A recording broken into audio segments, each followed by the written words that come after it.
Thank you. Yes, we definitely do. All right. Well, then good morning, everybody. And I was about to say, it's so nice to see your faces again. I'm getting really used to seeing these faces and enormously appreciate the hard work that everybody's been doing to get us where we are. And Jane, I hope that's not a serious cold coming on, because quite obviously you have a lot of work to do in the next few days. So we should just begin by approving the minutes from the last meeting. They seem fine to me. Anybody have comments about the minutes? Richard, I would say let's start by just providing a giant thank you to this group for the support that you guys have, the work that you've done, and then the support that you provided the council, especially over the last few weeks, in answering a lot of hard questions, getting them a lot of revisions and responses to comments and everything in a really timely manner. I've been very impressed by the way in which we've been able to transition in those climate council meetings from really challenging sort of questions to very deliberate and specific answers that have satisfied the questions and concerns that are out there. And I really appreciate all the work that you all put into it. Well said, Peter. I totally agree. And it's obvious, I think, to everybody that the hard work is revealing itself in forward progress, pretty significant progress. So thanks, Peter. And well, thanks to you all for being responsive and thoughtful in the responses as well. Back to the minutes, without any objections, we'll assume that they are approved. Jane, opening comments from you about where we are and what's next? Sure. What's next is Mary and I have a new strategy for not getting back pain in this room, sitting here all day. Hold on, trying to elevate my computer. So as far as what's next, I think that we're in the home stretch as a subcommittee. So on Tuesday, all of the final revised documents will be posted. So we're hoping and working with all of you to hopefully have your revised documents by Monday, so that Marian and I can try and put it all together into one comprehensive document for Tuesday. The feeling around that has been that councilors would like not to take action on adopting specific sections of the plan until they see the plan as a whole. And our hope is on Tuesday to take action on the 4 sections being put, well, actually 3 sections, I should say.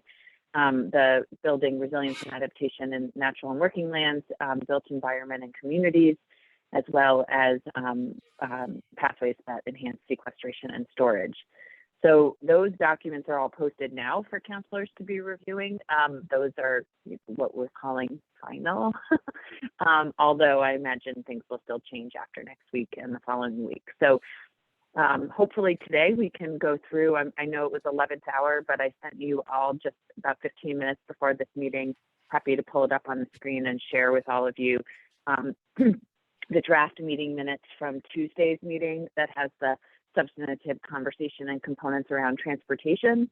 And then Catherine had sent us just her note from yesterday's conversation around buildings and thermal and non-energy, and I attached those to the email. Unfortunately, just so the public knows this as well, listening in, our public SharePoint site, which is the site that links to our website, is down right now. So luckily we got all the documents uploaded because we can't post documents right now currently.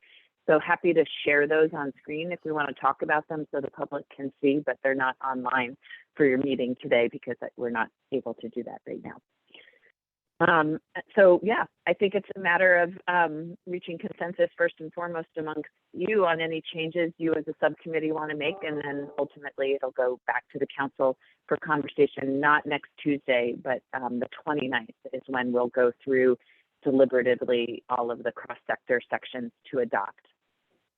I imagine we'll do it sector by sector, and it will be beholden on counselors to lift up components that still need work or want to be tabled, or however we want to handle it.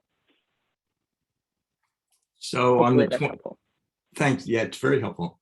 James, on the 23rd, we would be looking at the other committees. Yeah, Ag, Eco, and Rural Resilience. largely because their documents are already posted this week as final. And so they'll be assimilated into the comprehensive draft on Tuesday, but your revised documents won't be assimilated to them, so folks won't have had the chance to read them. Liz? Yeah, just so I have it in my mind, is there an expectation or a, last time we had kind of by Monday do the survey or any comments? Is there anything like that this time, expectation wise, other than just, obviously reaching out ahead of time to the lead authors if possible? In other words, if there are issues in the drafts that we see, what, if any, timing have we already said applies that I need to understand heading into the weekend? Yep. We are not anticipating doing surveys again.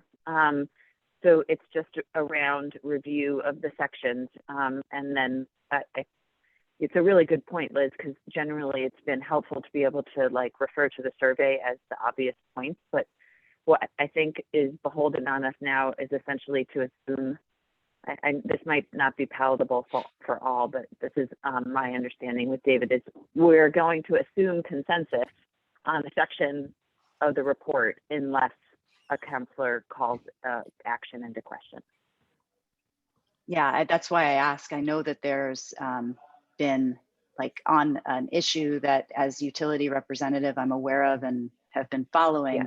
There's definitely concern, and there was a letter sent yesterday to all counselors. So that's why I was wondering if there's any process expectations. I can certainly be ready to address that with the council, but and there probably will be other things, I'm sure,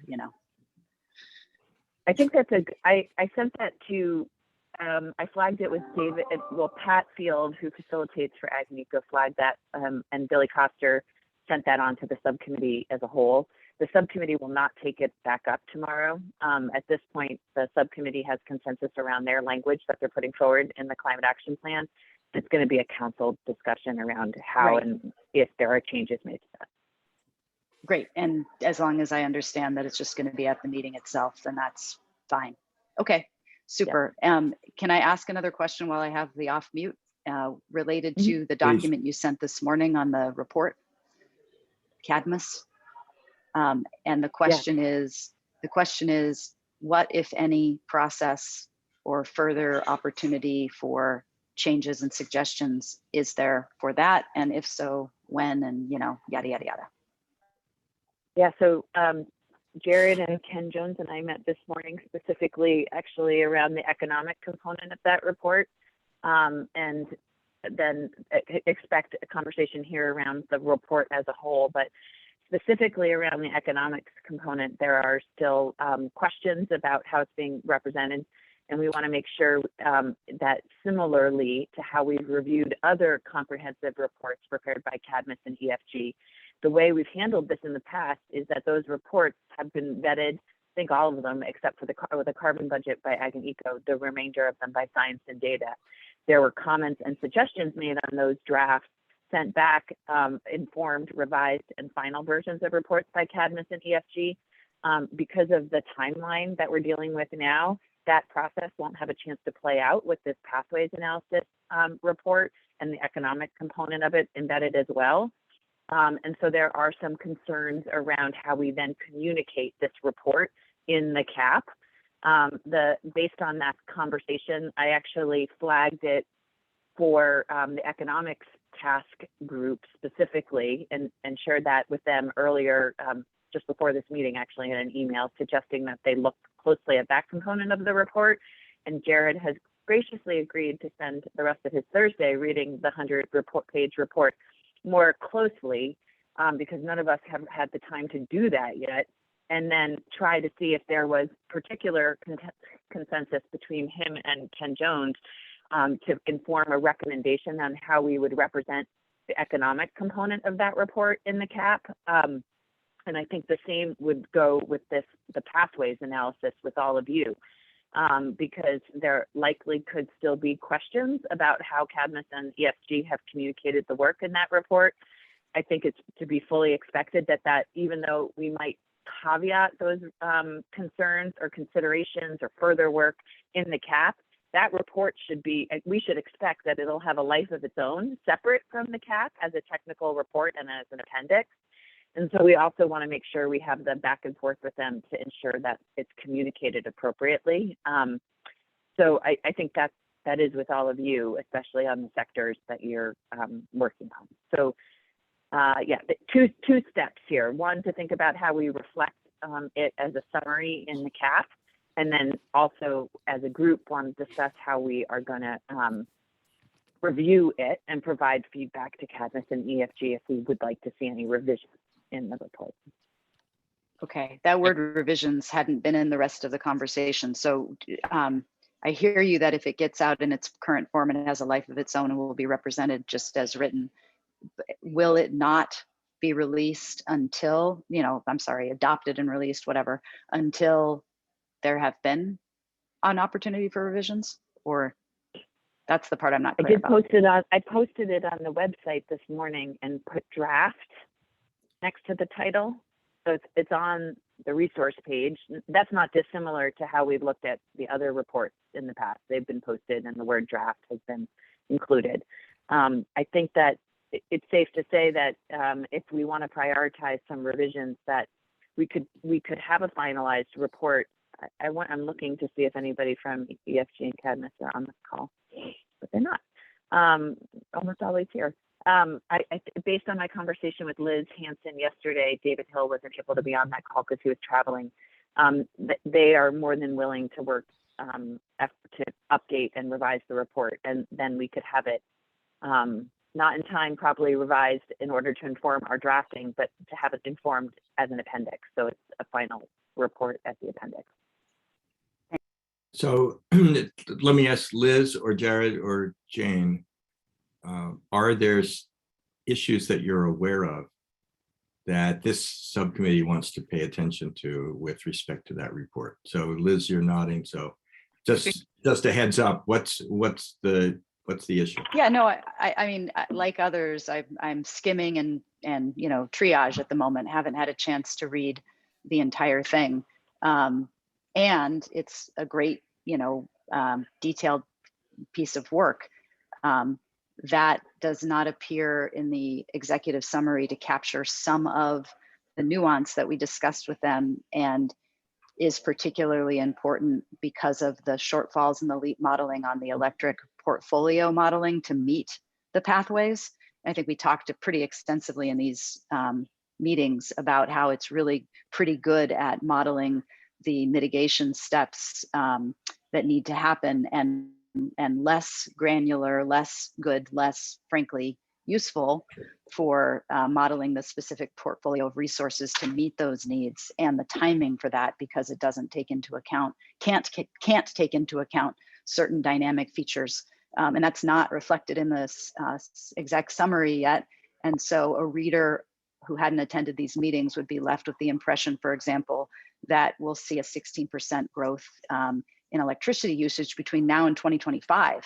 And then, very substantial beyond that. And, things that even with the success we're hoping to see in the mitigation pathway aren't likely to play out exactly that way on the resource portfolio side for the reasons we've discussed. And I thought we were going to see some of that nuance even up front in the summary, and it's just not there. Maybe it'll be easy to add, but it's a relatively, it's relatively important, I think, for a public understanding of the usefulness of the document, as well as just, understanding what needs to happen. Thank you. Anything else, Jared, that you're aware of? Yeah, I would just say that, building on what Jane said, in the past,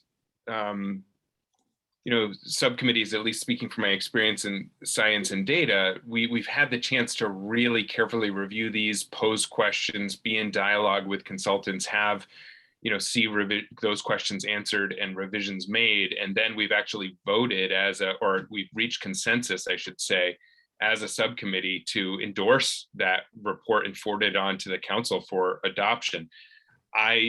It's hard for me to see how, given our timeline now, we're going to be able to do that, especially because I don't believe we have another cross-sector meeting next Thursday on Thanksgiving. So, Peter's shaking his head no. Are you hosting us all for Thanksgiving, Peter? No, so I think that, there's probably two broad options. One is we have a section of the report that speaks to the broad themes and presents them as coming from the Cadmus and EFG report, and leave it at that and say further analysis will be forthcoming in future revisions to the cap, because I don't think we're going to have the ability to review and approve the entire thing with all the level of detail, answering all the questions. I think the questions Liz is raising is good. I know there are questions about some of the economic modeling, that questions around how wood is modeled and the forestry sector. So I think I'm hopeful that we can summarize some of their key findings and overall takeaways from the Cadmus and EFG report. But in terms of, the council taking a position on it or having a final report or more detailed set of recommendations, I think that that's likely going to have to wait to a revised section. And I just don't see how we're going to be able to do that between now and December 1st. And I would also just say that I think that there's two distinct but interconnected issues that are being discussed. So what Jane and Ken Jones and I were discussing this morning is the review of the economic analysis section, which is just one section of their report. But then there's the whole rest of the report that is around the pathways analysis sector by sector. And I think that it would be appropriate for the kind of review of that economic section to happen with the economics task group of the Science and Data Subcommittee. And anyone from here who would want to be part of that, I think we would certainly invite. But then there's this larger question and I think the overall review of that report should likely happen by this full committee. I mean, this is the cross-sector mitigation subcommittee. This is a report on the mitigation pathways across all sectors. And so my suggestion would be that, whenever we schedule next meetings or looking to December 1st, we all have the chance to carefully read through, review that, mark it up, and have a kind of Q&A and discussion section with those with the consultants, with the possibility to make sure those questions get asked and those revisions get made, so we're all more comfortable and confident with where it ends up. I guess that raises, Sir Christina, let me jump in, Vermont. That raises sort of a question about, does this report need to be published at the same time as the climate action plan? Okay. I'm seeing at least It doesn't have to. No. But I will just say that Liz, it's to her credit, when we spoke about appendices at the steering committee meeting, because Marion and I were kind of looking for a pass on putting together appendices for December 1st. There was the overall feeling and appreciation that as we put out recommendations, the work that informed those recommendations, the technical analyses in particular, should be put out immediately as well. To the extent they were final, though, was part of the discussion. Yeah. Yeah, I think it's the worth carbon stuff. Go ahead, Liz. No, that's all. It's just the steering committee did grapple with this, and I think the consensus was those that have been final and adopted should be put out there. So I know that some of them have been, some of them have not, and that might be a line we need to draw. I am certainly open to a conclusion suggested by Peter that if we haven't reviewed it sufficiently and would like to suggest either a better explanation of the analysis or perhaps looking differently at some of the analysis, that it would be a shame to put it out there and then have to change it later. So I guess I'd rather be conservative and make sure we're I don't think putting out a report that we haven't reviewed is an option, period. So I guess I would take that off the table. It's more of a question of, are we, knowing the calendar, meeting again in advance of of the first, or are we saying we think this is a nearly complete solution, we want to have one more chance to review it, and it will be published as a subsequent piece of material after December 1st, once we've had a time to fully vet. Yeah, Peter, I concur. Christine, do you want to speak to that? I would strongly encourage that, and because if we're going to review it, we want to know we've done a good job, and there's no way we can do a good job between now and December 1st. Let's be honest about that, with yet another task. And also, I have a question, which is sort of a comment, if I'm right.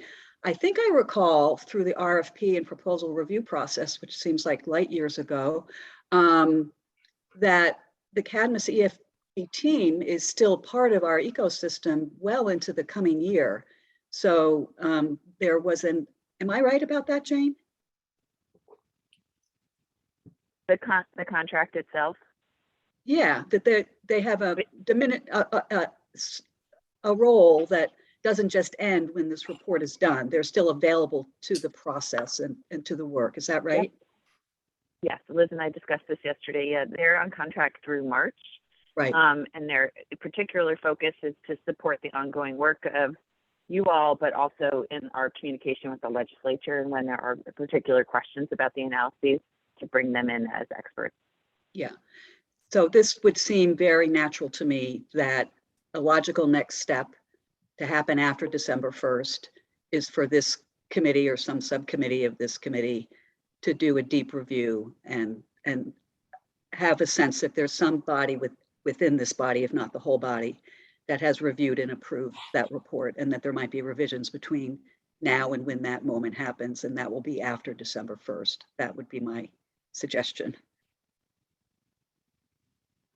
So Gina just flags a very good point, and just the sort of tension we're all operating under, right? It's a question of we have used the materials in this draft report in order to support our analysis.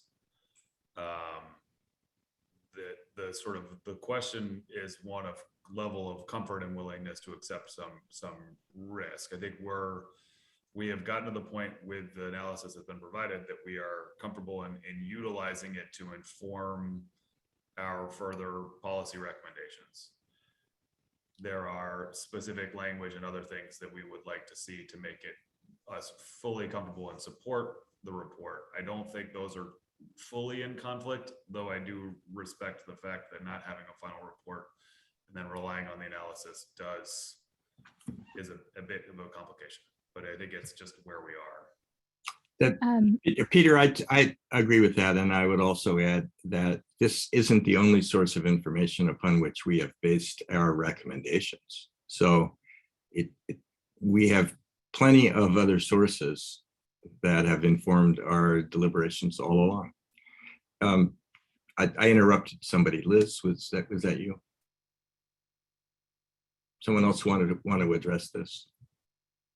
I feel that we have consensus on the committee that we don't feel a need. In fact, we think it would be a bad idea to release this report at the same time as the cap, just because there's a deadline to publish the cap. It's supportive information, and we want to review it carefully. I guess I would propose a path then. I think we could have a long conversation around this this report at a future meeting. I do think it would be helpful to have some clarification, some path or some guidance facilitation for that discussion that could come from a smaller group doing a deeper dive to see where the conversations need to happen. And wondering if there is a group that is willing to participate in that. I'm certainly willing to, if that is useful. I just think it'd be good if, we can, that smaller group in my mind, both flags areas of potential, need for adjustments and could potentially recommend either a consensus option or a couple of options for the subcommittee to consider. Agreed, Peter. And does anybody have a time frame in mind for that? Are we talking the first 2 weeks of December, or are you thinking it could? I was just going to pull up the calendar here. Obviously, our sort of logical next meeting could be on the 2nd of December. I'm not sure, given that we're not going to meet the 1st, whether that's necessary. So I would more propose to. I'm taking December 2nd off. Okay. I am very happy to hear that. And we actually don't have meetings. I was only kidding, but I think I would say we should discuss this on a meeting on the 9th of December. Okay, so if we have in mind that we're going to meet as a committee to discuss the report on December 9, which seems very timely, are there volunteers for the review committee? I saw Jared. Peter said yes. I would say yes. Liz or Christine, you interested? So I guess the other option is we could also push it back a week later than that if it would give people a little bit of time to breathe. I know everybody is struggling to keep up with the volume of reading and editing required right now, and having a bit of a break would be useful. That's I think, given everything else that's going on and given the holidays and what have you, putting it back a week won't make any big difference in terms of public understanding. Yeah, I'll make whatever work. I was I was assuming we'd have to do it before the 1st, so I'm feeling a reprieve just from what you've said so far. So happy to help. Yes, I'd be willing.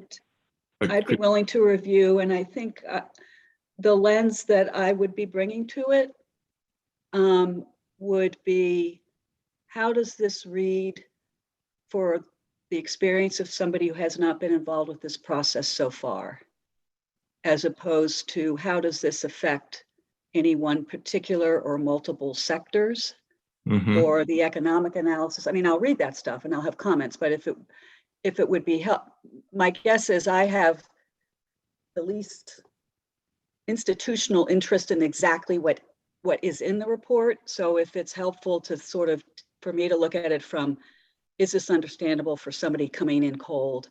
If that's important to us, I'd be happy to take that role in my review. Thanks, Christine. I think that is important. So we have Christine, Jared, Liz. Yeah, I mean, I guess one of the things I'm wondering is the kind of what this group would be doing. I mean, I think at a minimum, it sounds like what we're committing to is doing a careful review, providing comments and potentially, track changes, suggested revisions back to Cadmus. I think with the number of I'm really glad to see that there's this number of people stepping forward. I think it actually is so many that it represents a quorum. So it makes me think that maybe it doesn't make sense for that group to meet separately, since we might just want to meet in the cross-sector kind of subcommittee meeting, and that what we're committing to is by a certain date, doing that careful review, sharing it with Cadmus and EFG, and maybe, I don't know, on the 9th, do we want to try to give them enough time to be able to respond to some of those kind of questions and concerns, almost in a way similar to the way that we've done in the past, or is the first step really more just presenting some of those questions and concerns and starting the conversation and then coming back to any potential clarifications or revisions at a future date? I'm not sure. I'm wondering if it makes sense, I hear you about the sort of creation of a quorum of this group or some quorum of full council inadvertently. So I think that makes some sense to think about. I think what I would propose is that we set a deadline of the 9th for this entire team, to the extent that you desire to dig into the report, to provide substantive comments and suggested track changes, sort of edits, and then a sort of separate sort of high level list of where your concerns reside, so that we can have sort of, similar to what we've done in the full council when we presented our ideas there, is sort of have that sort of list of concerns and sort of be able to elevate the ones that have the most, broadest reaching impact, and be able to address them in conversations together, if that makes sense. And then people will have proposed edits that they can say, hey, what do you guys think about this change, as a way to address those things? Yeah, Jared, I was thinking that people would be doing comments, separately on track changes and inserting comments in the posted document. I mean, I also just think that there, even though it's a 100-page report and there's a lot of really important detail in it, a lot of the tables and the graphs that are in there are summaries that have really important details and assumptions behind them that are referenced in footnotes, but aren't always immediately clear in the report. So it feels like I'm a little bit hesitant to suggest revisions. I mean, if there's revisions around clarifications or the source for around grammar, that's great. But I also think we want to make sure that the first step is just raising questions for clarification and discussion with Cadmus and EFG. So if there's something we're not aware of, we're able to hear more about kind of the assumptions or kind of where something came from, or further explanation that may not currently be provided. Sure. I'm going to go back to the scheduling question, and so we can wrap this one up. Rich, this is Liz Hampson. Can I? Sorry, please. I'm on the. Can I just jump in quickly? Yeah, please. I couldn't see your hand because you're on the phone. Yeah. Oh no, apologies. There's a Verizon tech working on my neighbor's internet, and I unfortunately just lost mine. But wanted to just note that we're very happy to sort of continue to engage and to take revisions. As Christine noted, our contract is through March, and initially there was the goal of sort of having a 2-week review period, that given sort of the timeline that I know you all are way more aware of than we are, and that I am, sort of wasn't possible. So Jared, very happy to have those conversations. And to Gina's earlier point that she made just before I was kicked off my internet, one thing I would add that hopefully is helpful with this is that Liz Bourget, who I believe is also on the line, is working on updating the workbooks that we initially gave you a first draft of sort of last month, I think, when we met with each sector. And so hopefully that will help both Jared with answering or starting to answer, or at least sharpening the questions that you might have about some of the data that's in there, and then additionally sort of help if you need additional sort of resources, what you're basing your recommendations on before the sort of report and the language and all of the sort of massaging that rightly should go into that sort of is final. So that is an interim step that we're working on that hopefully will help. Thank you.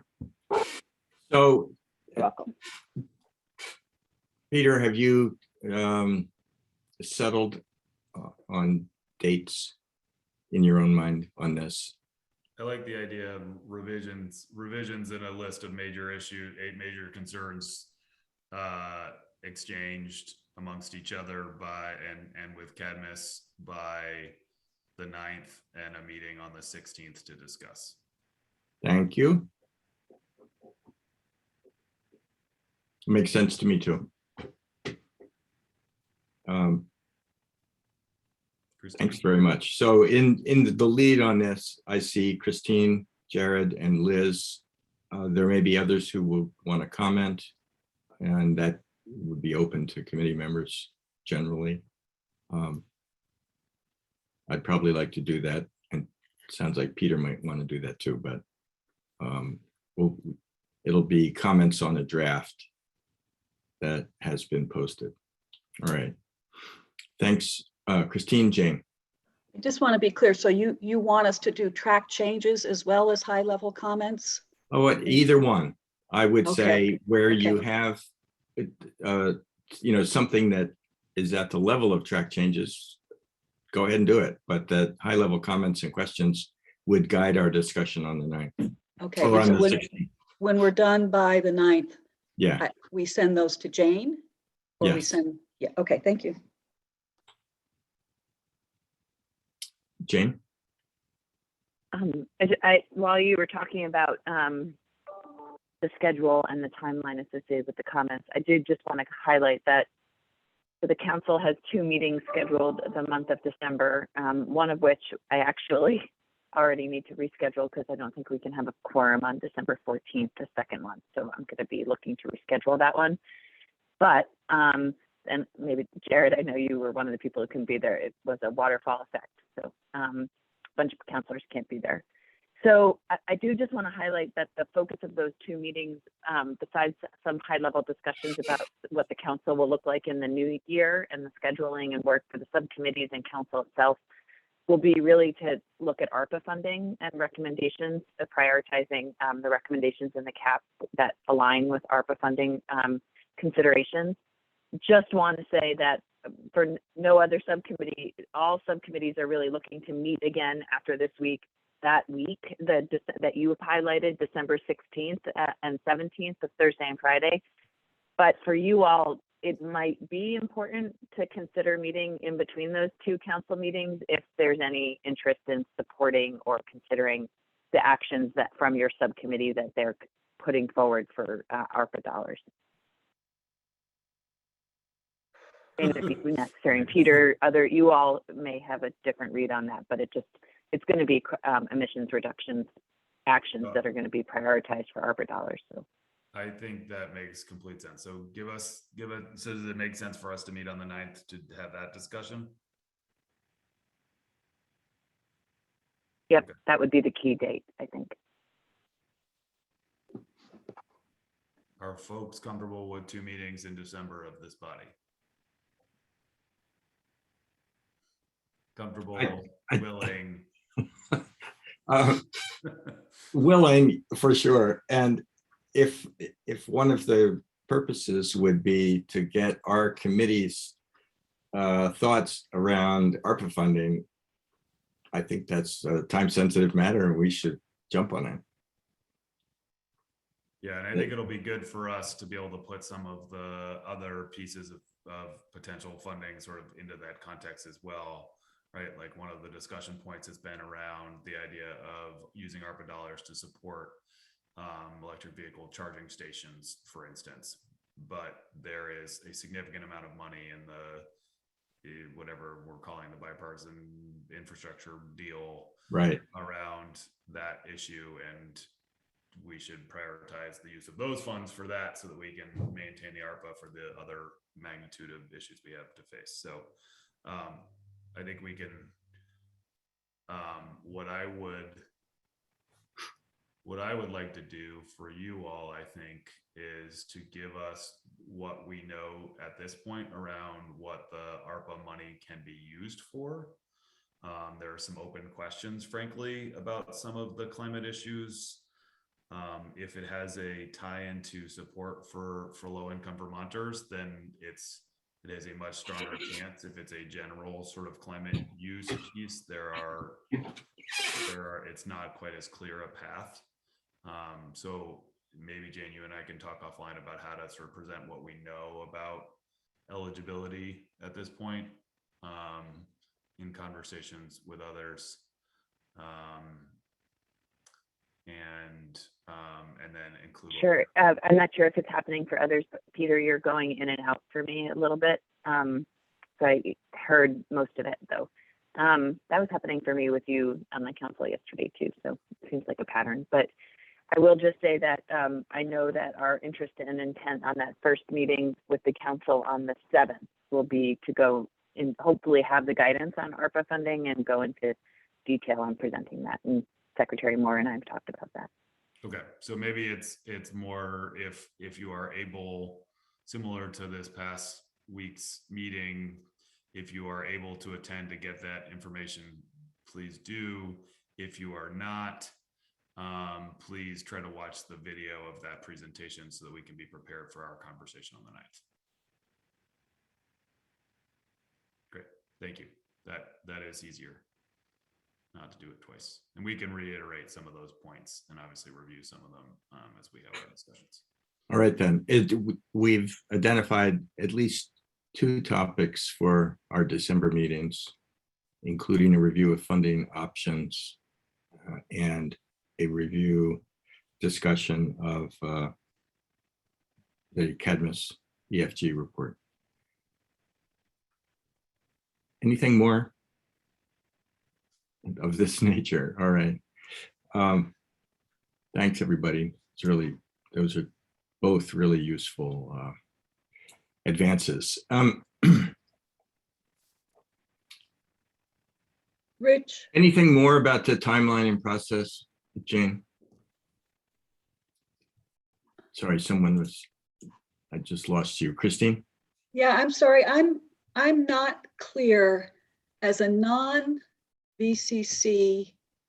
person and a non-subcommittee co-chair, but the task co-lead with Dave Farnsworth. I'm unclear what's going to be happening after we submit our revised buildings thermal section to Jane by Monday, and whether we should just be expecting what I would call popcorn outreach to us, perhaps by one or more councilor members. Is that basically what was said earlier? Or is there going to be any structure? I just, and Okay, over for, yeah, go ahead. I didn't mean to interrupt you. over what time period? Okay, so I think that largely, unless, this is a really good question, but I have felt like the role of myself and Marion will be really the most critical touch points between the 29th and the 1st. I don't expect to be going back to subcommittee members to reach consensus on changing language and figuring out how we figure out what the council needs to make those decisions in the meetings. And then the revised drafts have to be put forward. So the hope is on the 23rd, we figure out if all of the recommendations and actions are staying in the sections for rural resilience and ag and eco, or if any of the sections A need to be massaged for council to buy in, or B need to be taken off the list. Those decisions are made and we figure out what it would take for the council to adopt. The same thing will happen with cross-sector on the 29th. We'll go through the different sections. Councilors will lift up any of the components that they still can't support. We'll either decide to change the language and reach consensus by the council in real time that they're going to support it, or that the actions have to be pulled. That's really problematic with cross-sector recommendations, as we all know, because they're cumulative package. So not sure how that works, but I don't expect to be like calling you Monday night to say, I need you to make this language change between now and Wednesday. I think it'll be sort of with the council to make those decisions or any last minute changes between Monday and Wednesday. And then Marion and I's job to carry that forward to the draft that gets adopted on Wednesday. And should we be making sure to listen in and be available if there are questions about the CSMS on 11/29? Or I think that is would be it great. okay? All right, that's clear. Thank you. Thanks, Christine, for asking. And also, I would say, just in case there's any uncertainty, that members of the subcommittee are warmly invited to continue their membership after adoption of the plan on December 1. We're still working as a group, and I hope you all feel like continuing to help the committee as a member. So that's just, I hope that's clear.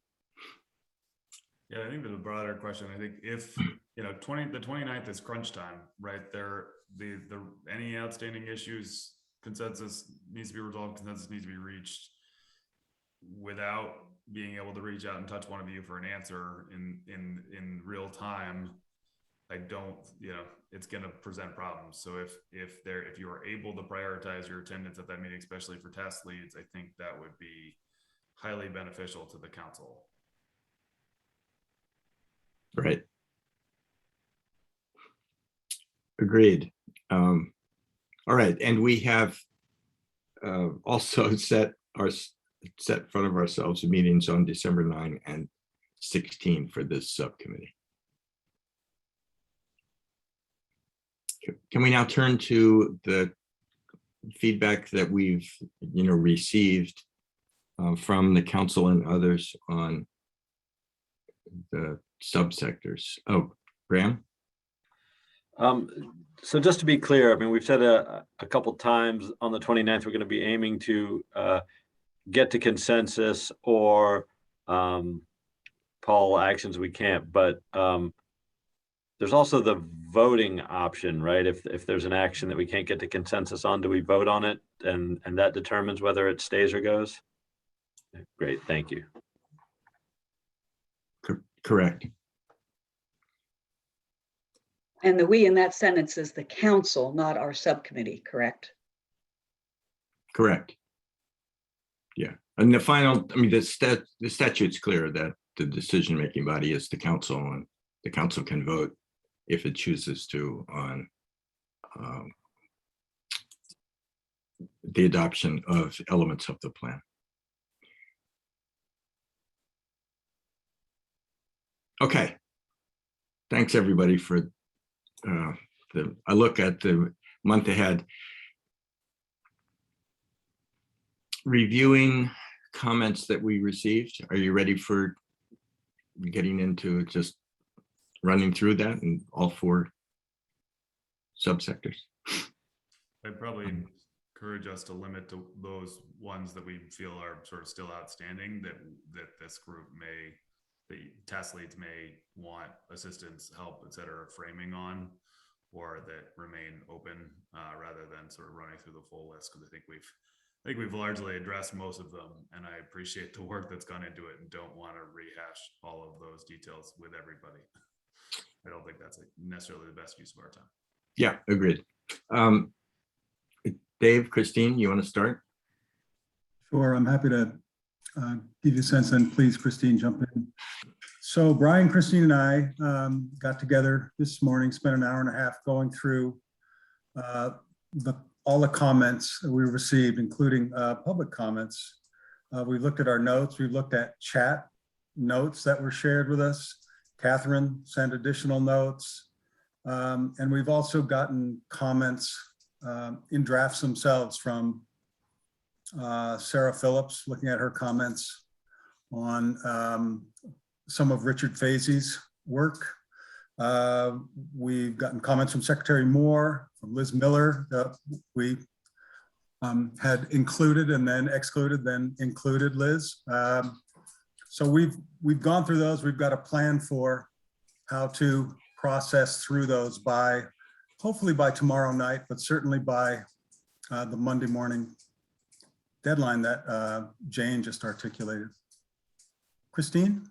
Yeah, that's great. And also we captured comments that were in the chat yesterday, and we've addressed those. And we, in addition to your chat yesterday, Joey, we also got your track changes, and we will be addressing those from the document you sent as well. So I think that's the list of the items we had to go over. Any highlights on substance?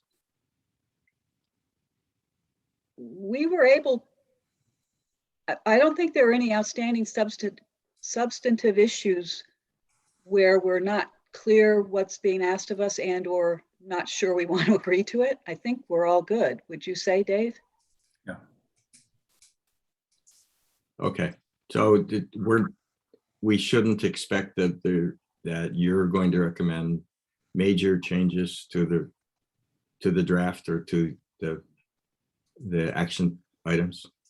That's correct. No, except we decided to create a third pathway, 5 new strategies and 16 new actions, but you'll be good with them, we're sure. Thanks, Christine. Looking forward to it. Since there's Christine's got not funny enough to do jokes between today. now and December 1st already, we figured we'd mix it up a little bit. There's so many things we haven't touched on yet. I know. Those are funny jokes.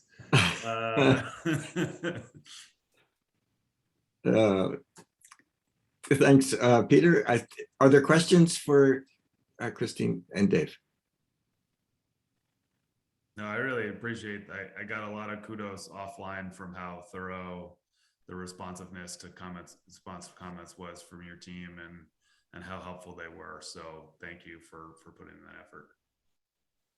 Thank you.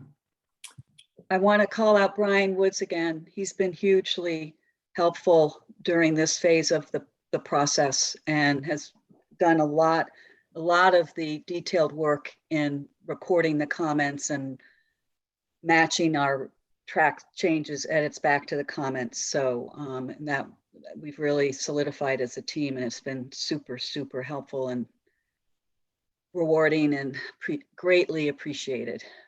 Thank you, Brian. We are blessed with an amazing team, and I am grateful for Brian's help, for Colin and Megan and Deidre as well, in helping getting these things across the finish line. So cheers, DEC team, nice work. Peter, I think you're next. Okay.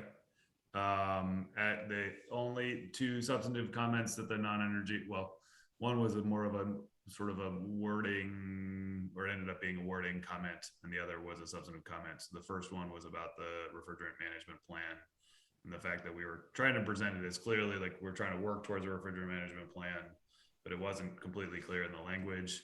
So we have adjusted that and addressed the concerns primarily raised by Secretary Moore. And so I think that one is good. The second conversation, and probably the more substantive one, was around the proposal relative to the semiconductor manufacturing emissions.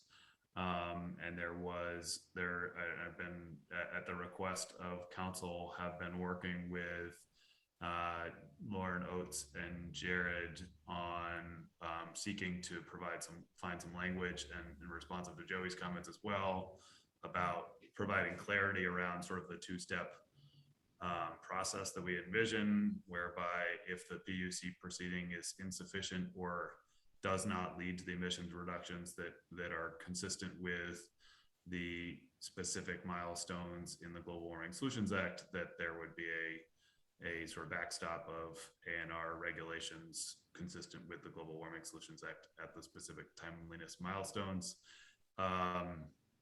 and have been working through that language. And I think we're pretty close, I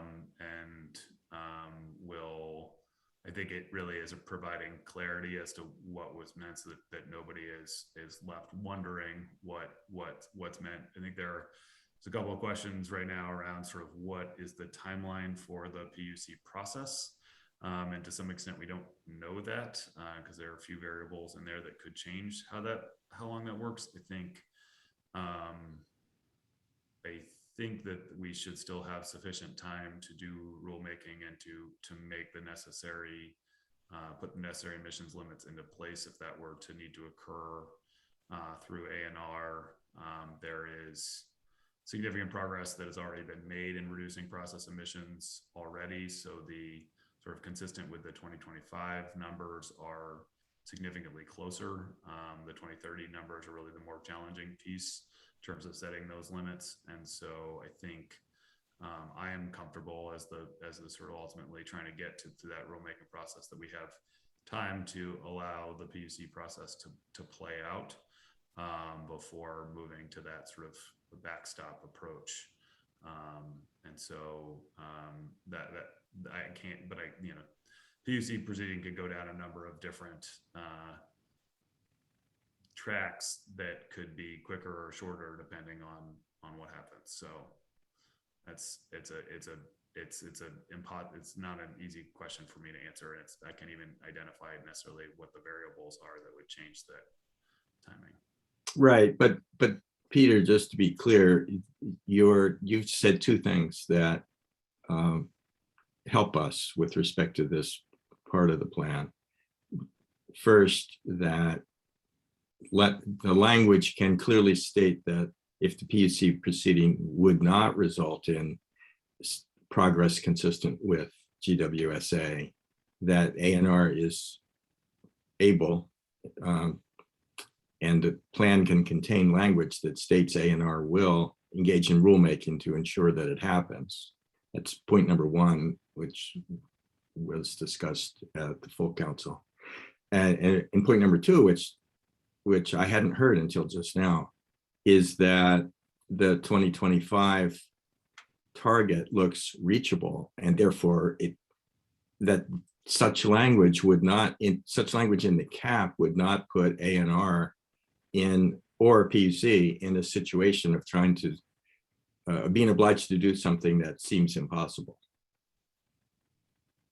Yeah, I mean, there's a question of there's impossibility versus sort of what's required by law. I'm not necessarily, I'm more saying from a timeliness perspective, if we were to think about sort of where emissions are now and where they need to be for 2025, and when rulemaking needs to be in place in order to drive those reductions, I think we have time to get to that sort of point of action needed to achieve those results. And, Global Foundries is working towards those now. Whereas, so from a timeline perspective, the backstop, they're the sort of the option two, or the sort of whatever we want to call that A&R rulemaking piece, has time to let the other process play out to see if it can produce those results. Right. If it doesn't, then there's sufficient time to address emissions. Thank you. I think it's important for us not to create a situation that we know in advance would be an impossible logjam. And you're telling us that it's not, and I'm glad to hear that. So thank you. Anything else? Questions, comments on non-energy? All right, we're ahead of schedule, and it would be great to take a few moments now for public comments if there are members of the public on this call who would like to address the committee. We'll take public comments again at the end. So wait, Richard, can I just ask a question of what you're thinking in terms of timing? Because you've separated out transportation and electricity. Were you planning to run those after a first round of public comment? yes, the agenda calls for public comments in the middle here, in case folks want to comment specifically on either any of the topics addressed so far. So that's not what the agenda that's posted, I don't think, says. Really? Okay, well, the one I just called up has a break for public comments after the first two. All right, maybe I'm just picked up the wrong one. I could pick the wrong one too. Well, then why don't we keep going? I'm fine with taking public comment now. Yeah. Thanks. Let's do it.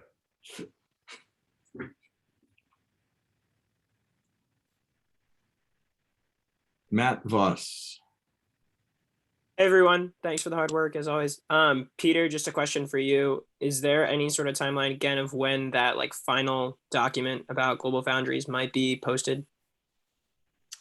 So we like everybody else are due those final revisions back essentially for publication next Tuesday in the full draft. I believe we will be done with that fairly shortly. It will add in the language that was requested by councilors yesterday, but I'm not sure when it will be. Probably won't get published until Tuesday with the rest of the full draft. Okay, thank you.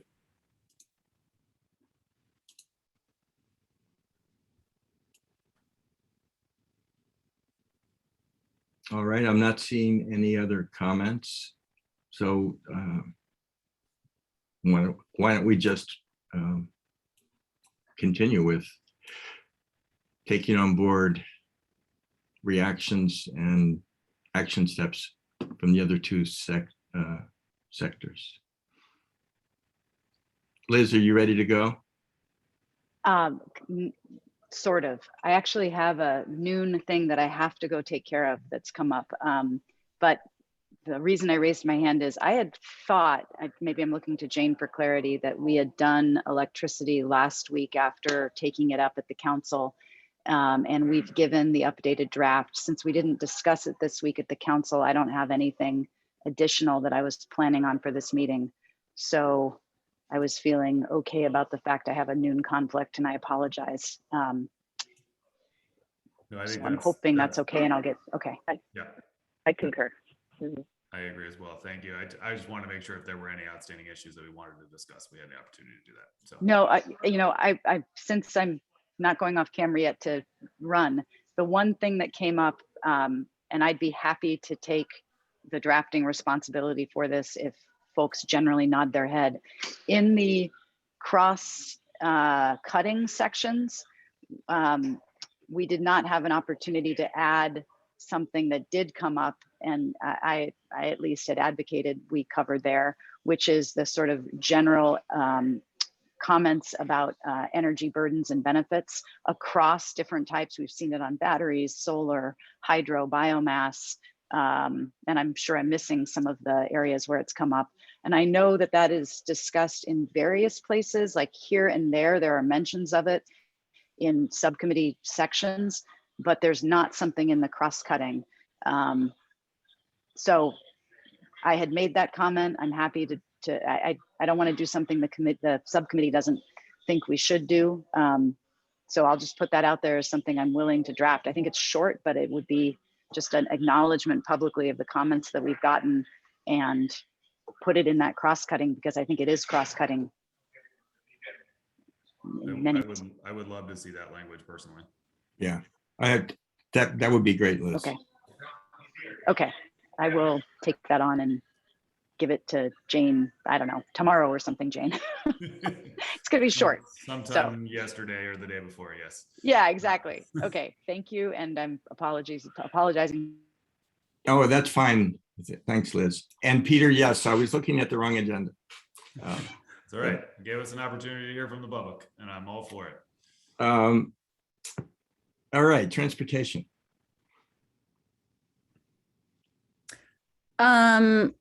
I don't know how you want to proceed. I would hope to work with Peter and Secretary Moore on language related to TCI sort of potential step process. We don't have that, so I don't know how to potentially tackle that conversation at this moment. But open to that conversation. And beyond that, I don't know if there are any other lingering things that have come up or folks want to tackle. Joey, I just want to say that we have had a lot of good clarifications and edits come in from VTrans and others, and we're really thankful for that. And we're working now to make those adjustments. But I think you're right. One of the bigger outstanding issues is Secretary Moore's comments that we got the morning before the meeting and then were expressed at the meeting. And now we're wrestling with addressing, but we do need the draft that was suggested at the meeting. We haven't seen it yet. And I'm personally concerned that we get that in time before the weekend so that we can deal with it. Do you all have a process for working that through? No, it's all kind of, I just check my partner email account every once in a while. And I don't know, maybe Peter, if you can shed a little more light on your thoughts on timing or process, that'd be great. Yeah, no, I appreciate that, and I know that we offered to make those suggested edits to provide to you for discussion and for ultimately for the council to decide upon. I have been working with the secretary on some language. It's not to the point where we're ready to share it yet. just because getting it, it's not very many words, but it's getting it right is important, or getting it to the point where it's clear from our perspective makes sense. So let me check in with her now and see if we can have a sense of when we'll be able to share that. Yeah, because it won't end with that. We have to reflect on it and then we have to respond, and it's going to take a while. I'm well aware, Gina. I know. I understand. I'm not dragging my feet intentionally. Yeah, thanks. Do you all have in mind, or when the subcommittee would have a chance to review that language? It's like, Jane, At you're the beginning of muted. my house on Thanksgiving. Yeah, that's what it looks like. I think that's a good clarifying point, though. As a subcommittee, you should decide if you're giving sort of discretion to Commissioner Locke and Joey and Gina to negotiate language that they all feel is best to put forward, or if the subcommittee wants to review it before it goes into the doc on Tuesday, because that's a different.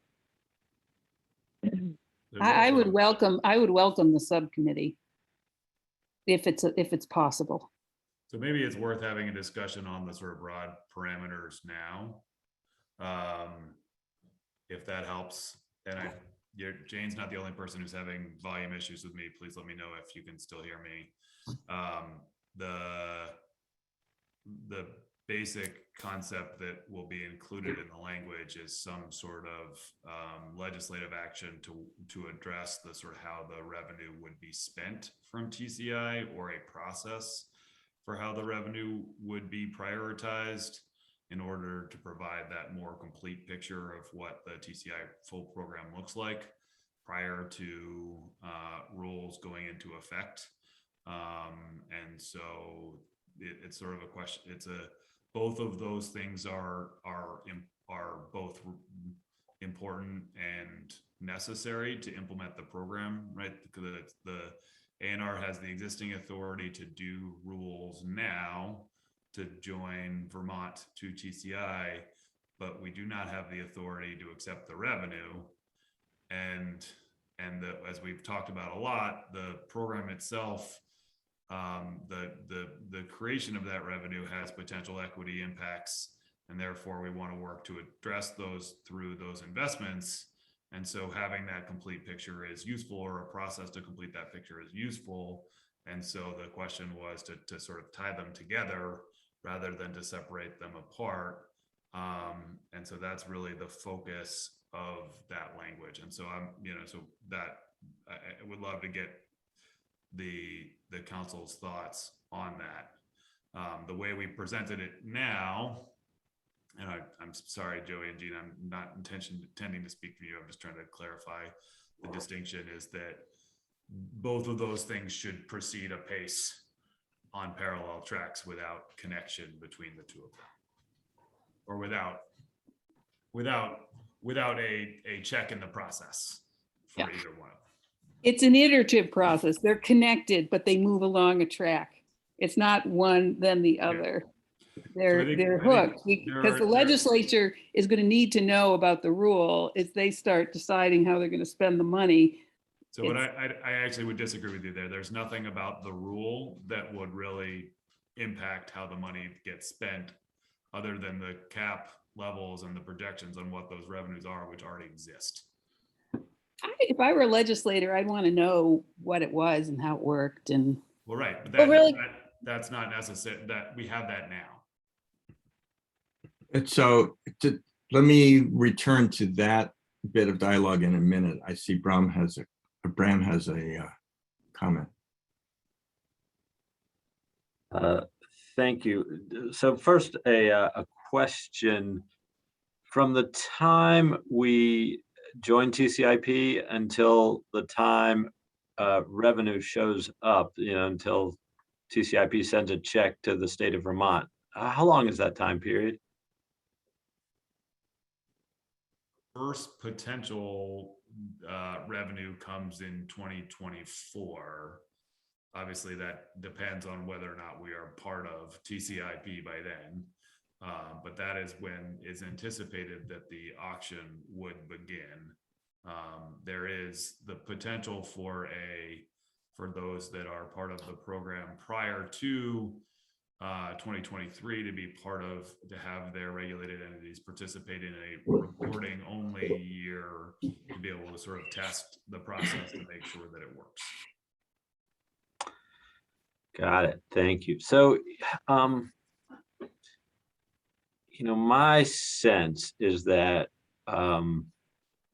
to kind of maximize the benefit to the atmosphere as quickly as possible, we want to join TCIP as quickly as possible. And since we have a couple years until revenue, it seems to me that there really should be a way to address the concerns about how the TCIP revenue is going to be spent without delaying our joining the program until legislative action is taken. And it feels as though we could write into the report, into the plan, that we join TCIP immediately and that no revenue gets dispensed or dispersed or used until the legislature has passed a spending plan. So that, Graham, and I'm getting more notes about my volume, and I'm going to grab a set of headphones here in a second to try to see if that's better. But just to clarify that the reason why we would be getting revenue is because that's when the cap becomes binding. So there will be no regional emissions reductions until 2024. So responding to Bram's comment that we would want to act immediately because that would speed up emission reductions. Peter, you're saying it won't speed up emission reductions because 2024 is the first date of an auction or a cap being put in place in period. Yes, those two are related, that the cap and the auction go into effect at the same time. Yeah. So I'm going to go grab okay. Separate headphones. I'll be right back. Okay. There may be other reasons to join TCI immediately, but I'm hearing that we're not going to see emission reductions until 24, no matter how quickly we say we're going to sign up. Joey, and then I have Dave and Gina. Well, I didn't know, Dave, you raised your hand in response to Peter. Do you have a technical question? I was going to sort of step back a little bit.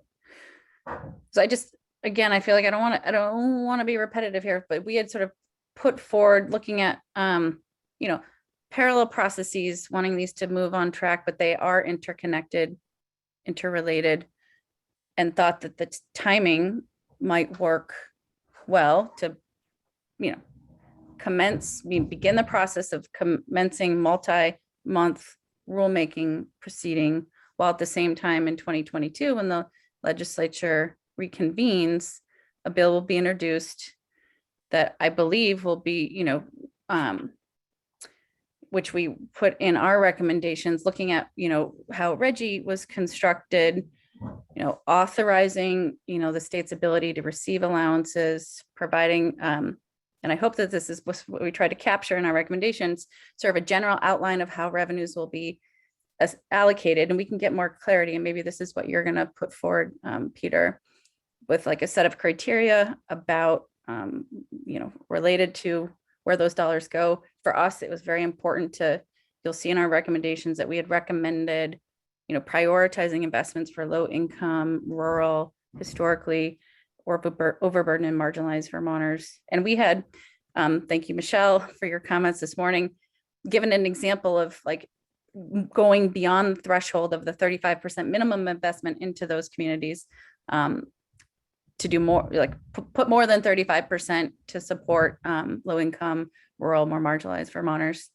And then we, embedded in the MOU, but also reminiscent of Reggie, is like establishing a board or a body to help determine how those revenues are allocated within the framework articulated in statute.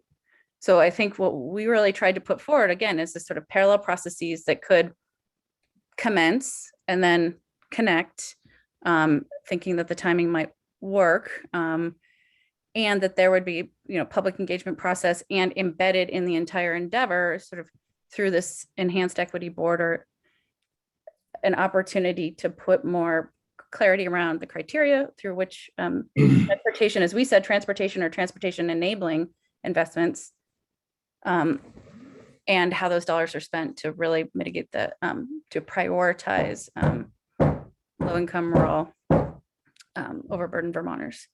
So I look forward to seeing the language, Peter, but I think that's what we tried to do, is sort of model it on Reggie and looking at what other states are doing. And I think again, I can't remember who articulated this yesterday, but this is, you know, a regional program. States are moving. I think that's important. It's an important signal to send. The more states that join and do this, the better. I know it's under consideration in New York as they're wrangling with their climate action plan and their climate commitments too. So happy to discuss any more of this further, and want to turn it back to Dave to anyway, just want to sort of share that perspective a little bit. And anyway, so commencing these processes sort of simultaneously through the rulemaking process, and both of which have, and the public sort of the policymaking process, both of which have an important opportunity for public and stakeholder engagement, would be important. Anyway. Thanks, Joey. Dave? Thank you. So I'm a buildings person here in this committee, so I realize I'm jumping over into another silo, but I wanted to make an observation about the way this worked with the Regional Greenhouse Gas Initiative. When Vermont was starting to get, planning to get revenues from Reggie, we were really conscious, the legislature was really conscious about focusing where that money would go. Not because there was a lot of money. They actually, the rationale for focusing it very carefully is because there was not a lot of money.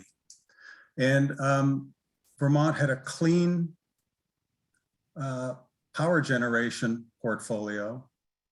And so instead of focusing it on power generation like most of the Reggie states, Vermont turned that money towards thermal efficiency for buildings, because that was the next big chunk of emissions to get. We didn't have the clear mandate to be conscious of equity that this group has.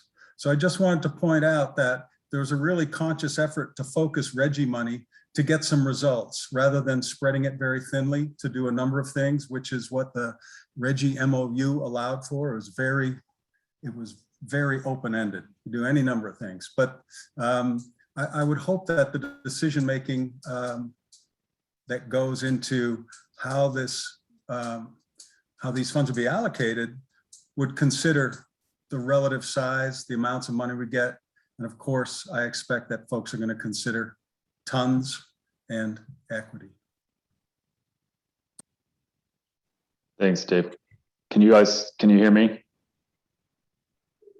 Good. That's great to hear.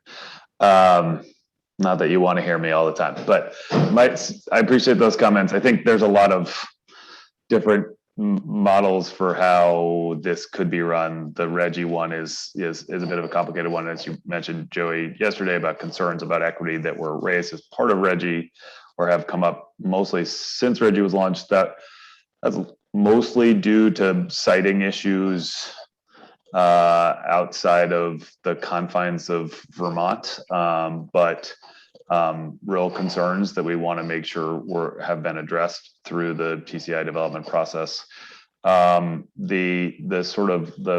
Just speaking logistically, and this is not to suggest where the language that you'll see, there are sort of three potential options for how these two interrelated policies play out. I think the first one is as presented currently, right, where both processes pursue in parallel. Each one is necessary to support the other, but their timeliness doesn't have a relationship, or their timing doesn't have a relationship. There is an option where the legislature goes first and that establishes those principles, and thus the sort of full extent of the program, or at least sort of establishes those sort of focus priority areas, or the manner in which those focus priority areas would be developed. And then A&R does rulemaking.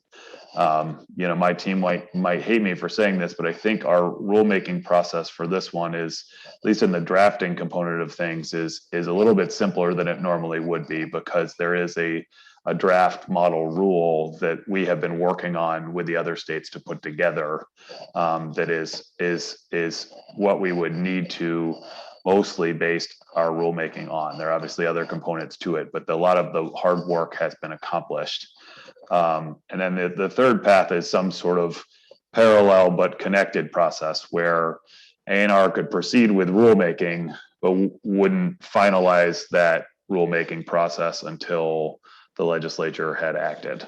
And that allows us to get working, and enables the legislature to establish some of that priority, so Vermonters can see the full package. So those are the three sort of potential pathways that could occur, that all, presuming all sort of good intent and action associated with implementing the program, would largely result in the same outcome in the same sort of timely manner. But there are different checks along the way. So that's, just wanted to sort of make that clear for everybody. Thanks, Peter. Gina?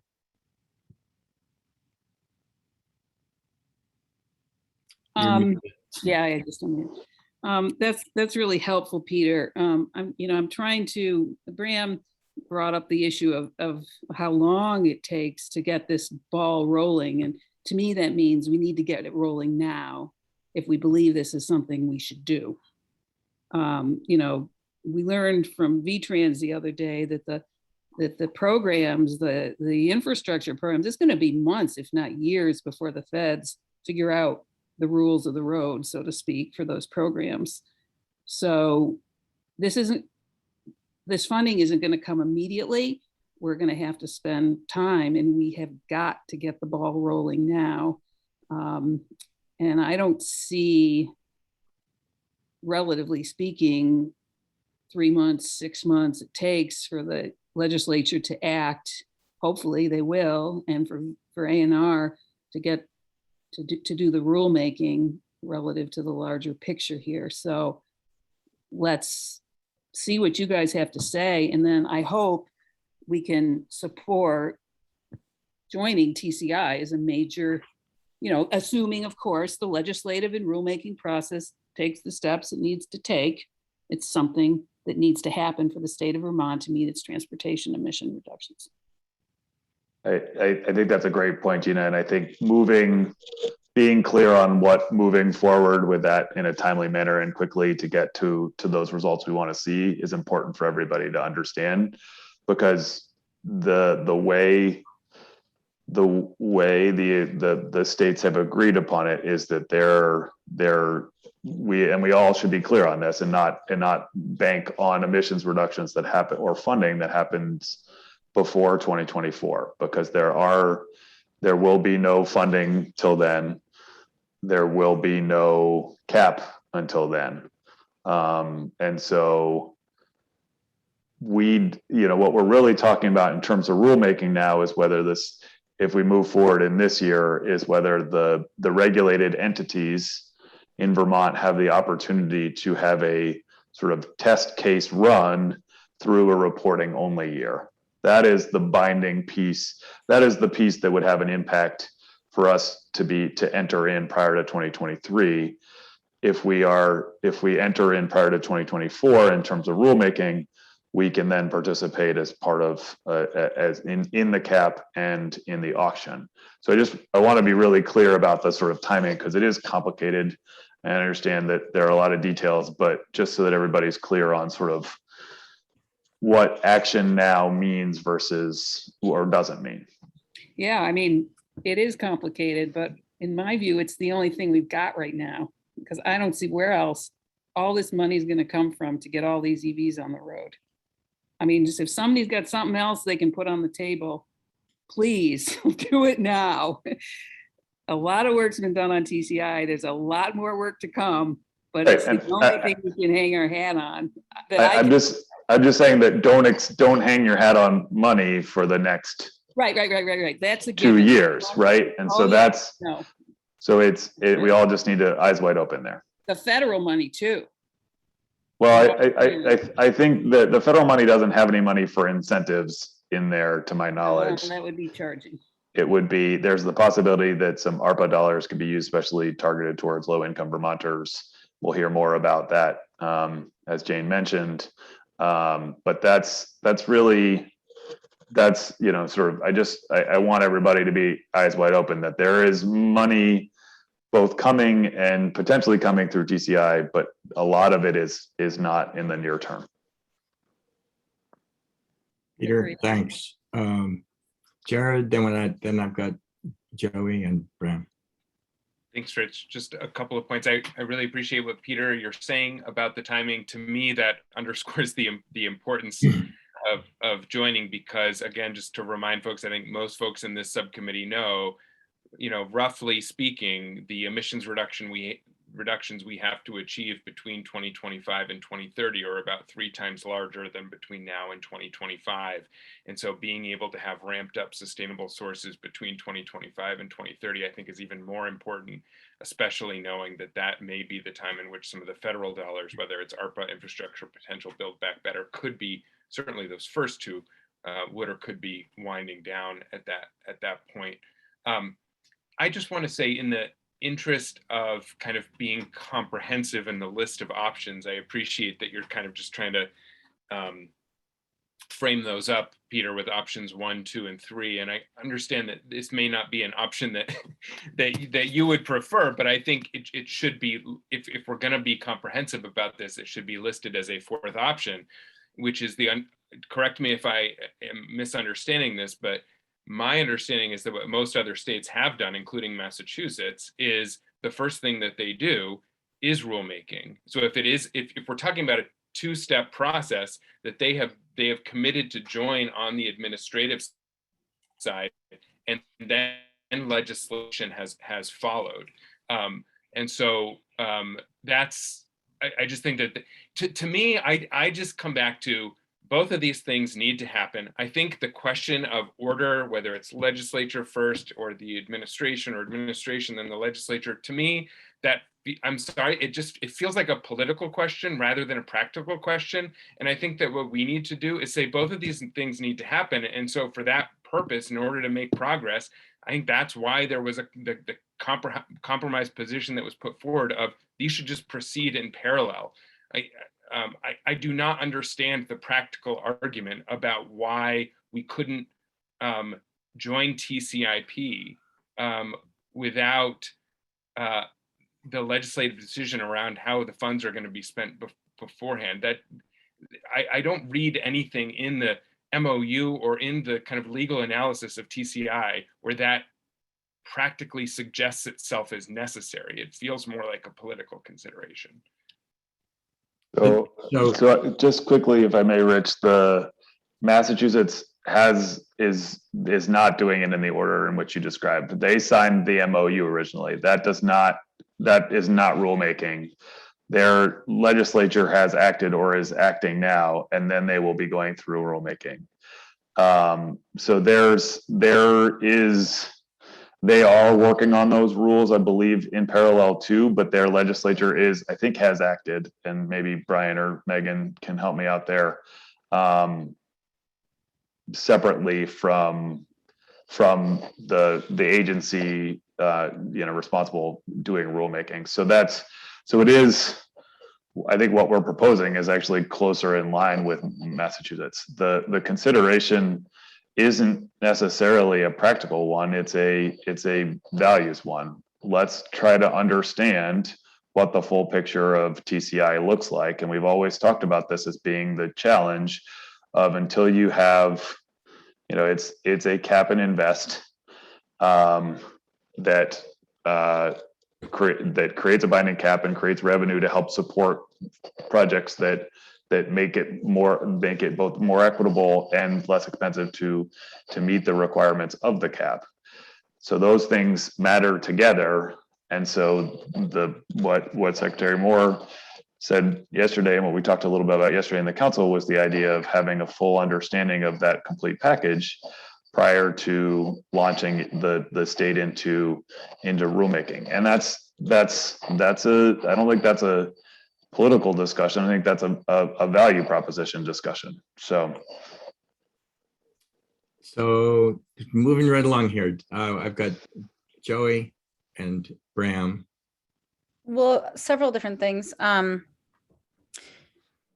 terms of just curious about the level of specificity that you may be, and I'm assuming this is what you're going to share with us, because again, we tried to model our recommendation related to, Reggie, about what we'd like to see, authorizing the ability to receive revenues, general outline, and this is where we can get into more detail of how those revenues shall be allocated, with an example of how much more we think should go beyond the MOU minimum to low-income, rural, overburdened communities, establishing a board and body to inform that, informed by statute.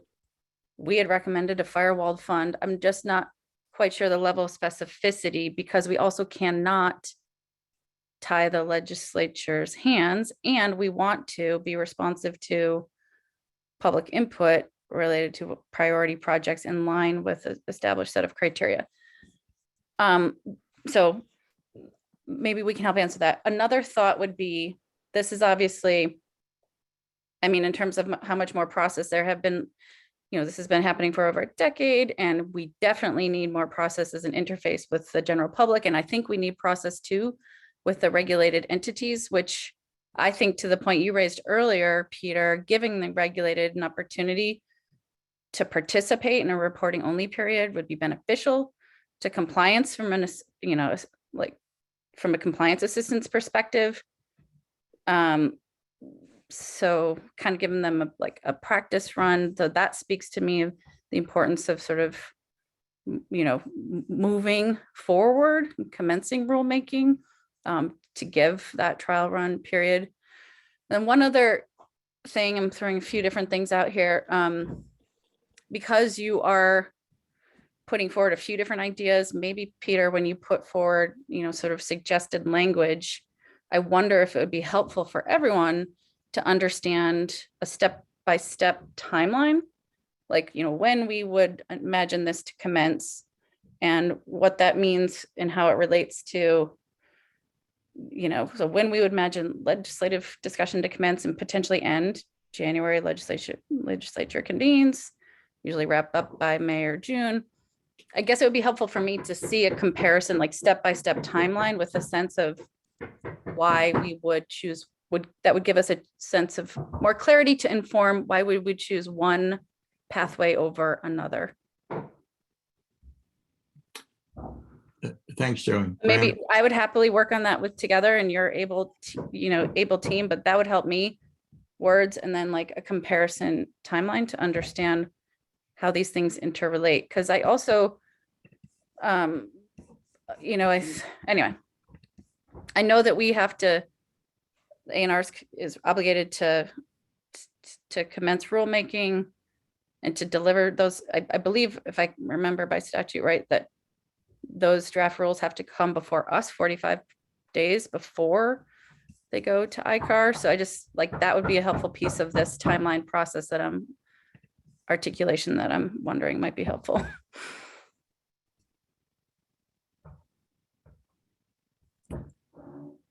Yeah, I'm happy to detail those. Obviously they're going to be sort of in idealized fashion. Here's what happens, right? I think it's the two parallel processy ones with a check, one with a check, one without, are now through when we would be completing rulemaking, assuming the legislature acts in an intervening period of time, which is what the assumption is. the short answer for the legislature act first, and then A&R does rulemaking, is that process would be delayed as to however much time it takes the legislature to act. So, I mean, that's about as level of detail as we'd be able to get in terms of time frame. I could give you a rough estimate of what the time we think it would take to do the rulemaking, and that's kind of the driving force more than anything else in terms of that conversation.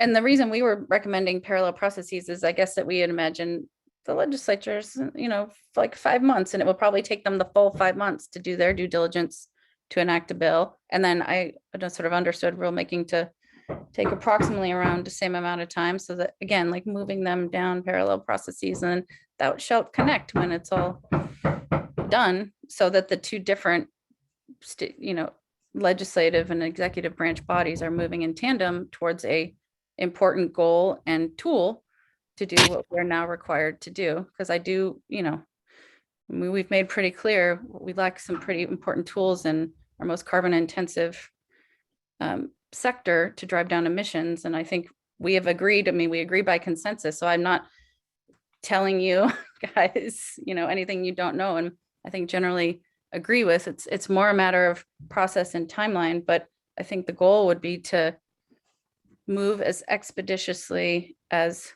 possible, being clear about how we are, why and how we see this process moving forward, and the opportunities for public engagement to ensure equitable outcomes. Graham. So I think my main concern is that we not create a process that is vulnerable to delay if something happens in the legislature. And so, I am concerned about making our full participation in TCIP dependent on the legislatures figuring out the allocation of funds. And I think, it seems to me that we could, we could write the plan in such a way that we join TCIP and, sort of obligate the funds to be sequestered until such a time as the legislature has successfully sorted that out. And as I said before, the $20 million a year is, I think, a small part of the benefit of joining. The larger part is we put the market forces to work in reducing our transportation carbon. And, just sort of roughly looking at 50,000 electric vehicles is like $1.5 billion, and weatherizing 70,000 homes is also roughly $1.5 billion. The $20 million a year is not particularly material to getting those things done. Yes, we can use it to incentivize and leverage other things, and it's not nothing. But I also don't think that figuring out the precise allocation of that $20 million a year is worth putting the program at risk of delay. Thanks, Graham. Let me just, Rich, if I might, I think one question I might look to Megan for the answer, for help on this is, so Graham, I don't think we certainly as a council couldn't say you should sequester these funds until such time as the legislature acts, because the legislature hasn't granted anybody any authority to accept those funds. And so it's a kind of a legal gray area whereby we're participating in and have set a binding cap, but don't have the authority to accept the revenue is a little bit of an awkward scenario. And I'm not sure what would happen in that instance. I certainly recognize there is plenty of gray legal area. And there are, as Matt Cota pointed out, there are some people have constitutional questions about this process. But the legislature hasn't authorized anyone to receive it, so We tell TCIP to hold our money until we get it sorted, right? So no one in Vermont has to receive it. They can hold it outside state. Or I suspect there's a technical way to get around that. And I think that's sort of the lesser point to, as I said at the top of my comments, my greater concern that we not create a process that is vulnerable to delay if the legislature, for whatever reason, doesn't get this sorted out in a timely fashion. Thanks. I put my own hand up because I wanted to comment and got in the queue. I agree with a lot of the comments that have been made here about the importance of joining TCI. And I think the council wants to deliver a clear message on that. And I would support that.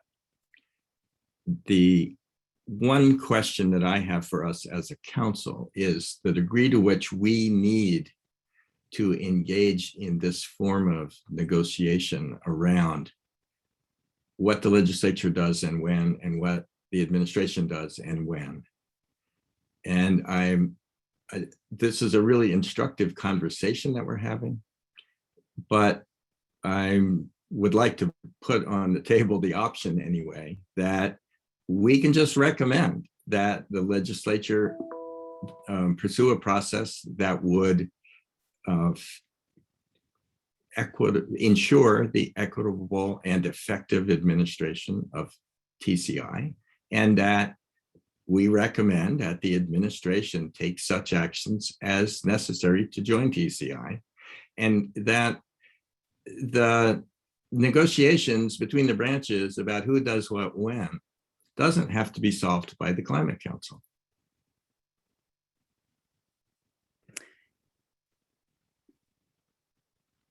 Rich, may I follow up? Yeah, please. I appreciate that because that's what we tried to deliver in our recommendation. And thank you, Joey. I get it. And you mentioned parallel process, and I've mentioned that too. I understand that there are different branches of government, and we are advisory to both. And I want us to make sure that in the final analysis, we don't tie ourselves up trying to solve problems that maybe need to be solved in some other way.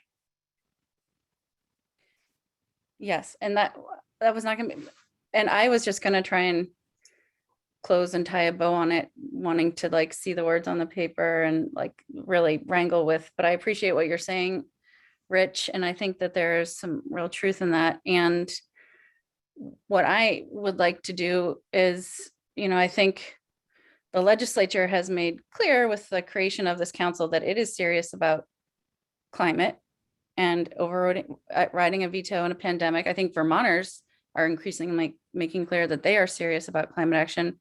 We have tried to make clear that this is fundamental to making progress in our most, carbon intensive sector, and that we want to be sensitive to how we make that progress by joining a program that will do that over time through the cap itself, and then raise revenues to invest in the programs. Again, it's to your point, Bram, it's not like boodles of money, but money that could be targeted strategically to do this. Not until 2024, point taken, Peter. Anyway, so just commencing a process, and I think we've been given some pretty clear direction to go forward and make a recommendation along the lines of what we are making. So it is my hope that we can be clear of how important this is, and a clear process with the authority we have, which is not we're ultimately not in the driver's seat. We can make recommendations, and to the degree that we can make very clear recommendations and make clear how important these recommendations are to attaining the obligations of the law and the obligations of acting on climate, finally, I would like to see us do that. All right, I see hands up from Bram and Gina, and maybe at some point we're going to have to call a close to this conversation. We know that But there's it's so some fun. drifting Come that's on. going to happen, and then we'll get a chance to look at it later. All right. Yeah, so, Can sorry, I- go ahead, Gina. Bram? I'm sorry. In the interest of closing the conversation, Peter, I wholly agree with what Rich just described. Is this the direction that A&R can head with, understanding that we may need to bulk up the equity language some, as Joey has described? Because to me, that's a path forward here, unless I'm missing something. I mean, I'm missing the part of whether you, A&R, would agree with what Rich characterized so well as what the council's, this committee and the council's role is, to recommend a path forward with the understanding that there's a legislative process that will bring in a lot more voices and a lot more good information that will support our underlying premise. So I don't think it resolves that, because I do think that's how it's drafted currently, and I understand why it's drafted that way. I think what Secretary Moore laid out as her concern is that it doesn't present the full picture of the value of TCI, and therefore we should have the conversation about the full value of TCI before the regulatory process moves forward. And so that is precisely the reason why she's laid it out the way she has. It's not a delay tactic. It's not a stall tactic. It's a question of what is the value of the program in full. And I do understand that the dollars, and I think I understand better than most people in this room what this program means and what it stands for. The value is in the interaction between the cap and the creation of investment proceeds. It's a very important interaction. And so explaining that to Vermonters so that they can be on board with the whole thing, I think is useful. That's really the only distinction that was being raised yesterday. I think part of this is a question of whether or not it's our role, and without sort of the voting procedures in place, we've put forward this consensus idea to the council. A council member has raised a concern. That council member, with my support, is going to provide some alternative language for consideration. We have obviously discussed it. We obviously have some strong opinions about it. I'm not sure what role we have as if we were able to endorse consensus language as a subcommittee that were different from what we already did, then I think that would be great, but I don't foresee that happening. And I wonder if this is something that simply needs to be resolved at the full council level if the conversations around language with Joey and Gina aren't able to reach consensus. I think I hear all of those things, and I am taking those into all of the conversations that I'm having around what that language could look like. I hope you all understand that. But I don't know precisely what, maybe Jane, you have a thought here as to what our role is in addressing this concern that's now at the full council level.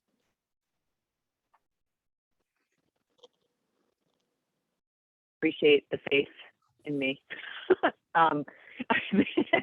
I think that as I know, I've had private conversations with you all about this, and it's good to say here is I think that there is the chance to negotiate a decision that the administration would support at the council level. But there's also the ability to go it with the recommendation that it is as it is, and then have a vote on it and have a dissenting opinion if needed included in the cap. And the question in my mind that isn't resolved for me is a component, an action like this that has created consternation amongst folks, one that can move forward. And I think this is a critical question for the counselors who have concerns about the approach as currently drafted. Is it something that can move forward in the cap with a dissenting opinion about it if we can't resolve the language, or is it a component that would prevent counselors from supporting the cap as a whole? And that feels very different for me, and that's not something I really pretend to understand where we're going with it. So yeah, thanks, Jane. Graham, is that an old hand or do you have something to add? I do have something to add. Please. So, I just want to revisit something that you said, Rich, and that we discussed at the last meeting, which is, you said, hey, we make recommendations to both the executive and to the legislature. And, we talked about whether we are an advisory board or whether we are setting policy here. And again, I am very sensitive to the fact that there are constitutional questions from many people and that we are not attorneys. But you will recall that the legislature passed this, presumably having it reviewed by legislative council. The governor vetoed it. The legislature overrode the veto. Presumably the governor also had access to legal review as his team worked through what this all means. And, I would just briefly quote from his letter to the legislature about his veto, in which he said, unlike other boards and commissions, this council would be constructed in a way that allows them to require action without the consensus or participation of the executive branch. Executive branch rulemaking function, which, quote, shall, unquote, be performed under the, quote, guidance, unquote, of the council, is relegated to a ministerial act to codify the council's plan. The council's plan would not need to be passed by both houses of the legislature nor presented to the governor for approval. Clearly, the governor felt that those aspects of the law, which he described, were reason to veto it and were, not something that he felt made sense. But I think it does make it clear that per the legal guidance that he got as he reviewed this, the statute as written does give the council the authority to make these decisions and does have a process written into it for these decisions to be executed. So, I think, again, as I said the other day, it feels to me as though in crafting this legislation, the legislature is making a pretty clear request to us to make these decisions and not to make recommendations, but to make these decisions and create the plan which will be enacted. And I think it's important that that we be clear about that. And it's a different level of responsibility than making recommendations. Thanks, Bram. And just so, since you're responding to a comment I made, to let you know that I understand the point you're making and have agreed with it to the extent that the agency has organic authority to engage in rulemaking, that we can direct that rulemaking occur. And so I'm agreeing with you to that extent. We can't direct that the legislature appropriate or spend money. We can recommend it. That's my understanding of how this would sugar off. The main point I was making, it wasn't that I wasn't saying we can't include in the plan a recommendation or requirement that Vermont join TCI. We can do so. And I think there's strong support for doing that. I was only making the point that we don't necessarily have to decide in the plan whether the legislature needs to act first or doesn't need to act first. That can be left to the branches to decide. We don't have to, in other words, the fact that we have authority to opine on it doesn't require us to opine on it. And I think that's absolutely fair. And, I hope I didn't misinterpret or misrepresent what you had said, Reg. Yeah, this is a productive conversation. And in a way, it's premature because we'll have to see what language is recommended to us.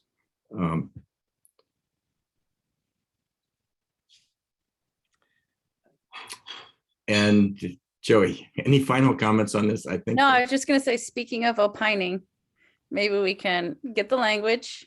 Yeah. And loop back, if that works. Okay. Because Well, Peter's gonna figure it all out, and we're gonna run through the streets on Thanksgiving singing Kumbaya, right, Peter? At his house for That you're all coming to my house for Thanksgiving. Everybody's coming to Peter's house. all right. Not sure I know all the words to Kumbaya.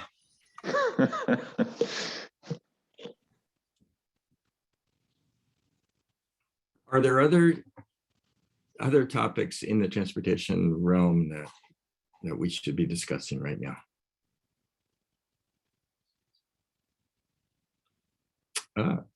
Blessed silence. Is there any further business before we go to public comment?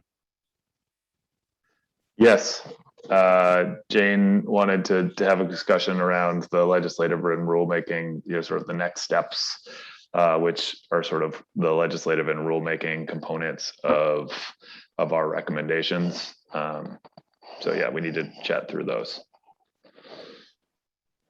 What I really wanted to highlight with this is just that I pulled together the draft based on all of your feedback as individual task leads to me. So thank you very much for doing that on a short timeline. It was actually extremely easy to pull it together for all of your work based on that. And I was just hopeful that it's posted now for the council. The council will discuss it next Tuesday at its meeting. And I wanted to flag it as a whole for you all to be looking at and reviewing and considering, just to make sure I got it right as a package. I'm happy to put it up now if that makes sense. It's in I put them all. Marianne just put it in the chat. It's all in a table format, and there's some contextual language that I framed up for it. But I really wanted to draw your attention to it because it's all your work.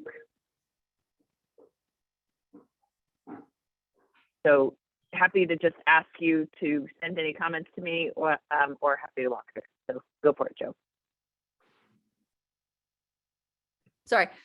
Thank you for putting this together. I will definitely look through it. I'm assuming if there's not a check next to it in the transportation space, those are the things that we thought largely needed.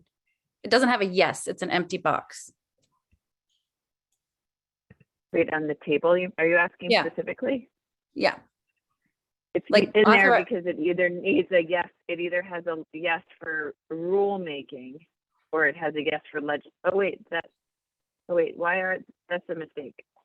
That's what that's what I just wanted to ask. I was like, we thought that those are lead legislative. So I just want to yes in those boxes is my point. Oh my gosh. Yeah. I'll update that. Okay. Thanks. No problem. Yeah. I'd also like to just take the moment to say thank you to Jane and Miriam for consolidating 8,000 different versions of every document, and the fact that you have only, to my knowledge, made a few errors in terms of omissions or whatnot is incredible. So thank you, and you got this. December 1st is nearing. Hear, hear.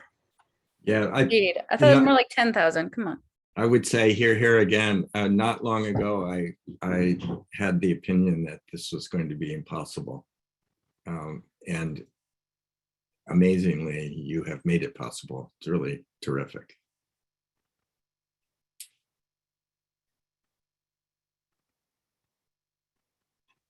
All right, I think we're ready for public comment.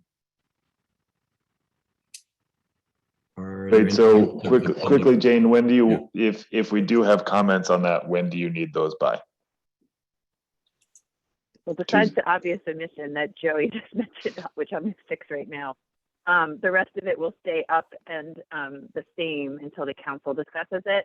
But I just want to make sure if there are challenges with it, that when we frame it up on Tuesday, you all are best suited to let me know what I got wrong or misrepresented so I can frame that up appropriately for the council. So if you have any comments and you get them to me before the council meeting on Tuesday, that would be really helpful for me. I mean, I think it's also going to be an important moment for task leads to be present in that meeting to talk through the why something requires legislative or regulatory action. And so, I mean, it should be a fairly straightforward answer, but there may be some questions. So it's another good opportunity to be present for those discussions.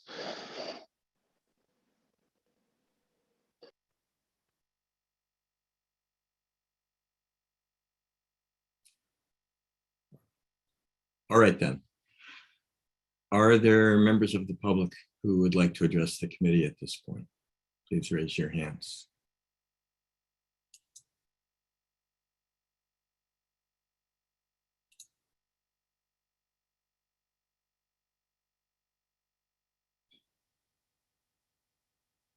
All right, I haven't seen any hands. So is there anybody on the telephone whose name I haven't seen?